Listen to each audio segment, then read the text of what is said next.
So, good morning. I recently purchased some rose water, and I was thinking about how expensive it really is, and I was like, why the hell can I make my own rose water? And especially considering how much I love roses, right? So I had roses around my house that were actually getting ready to die out. So I'm trying to make rose water.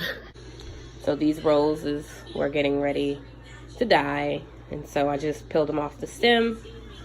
You see I'm making a complete mess, and broke them up and put them in the jar.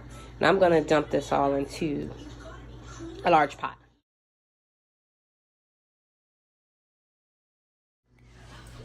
Next, I'm getting distilled water. So I'm taking my Brita filter, so my husband never filled back up. And I'm gonna fill it up with water and keep dumping it into the pot until the pot's full.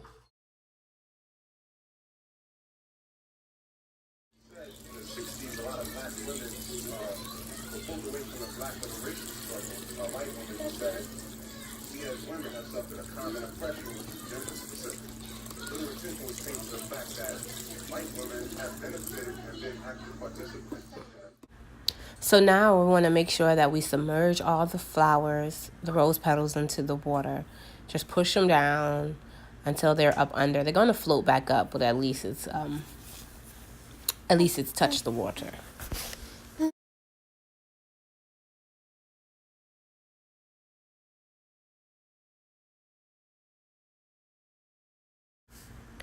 Now cover the pot to keep the steam in the inside.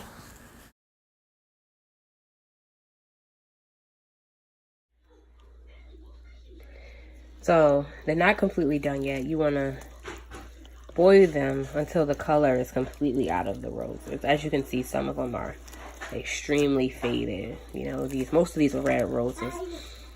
There were a couple white roses in there as well, but just getting there. Maybe another 10 minutes.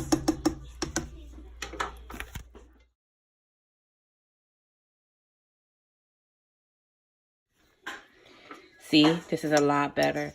You can see how the color of the roses are, it's basically all gone.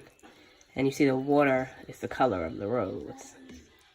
It's like reddish. I don't know if you can how well you can see it, but, So next, we're just gonna take all the roses out of the water.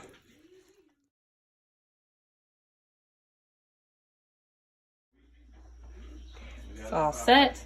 Now all you do is bottle it up. Excuse me, I can't talk. Put it in the fridge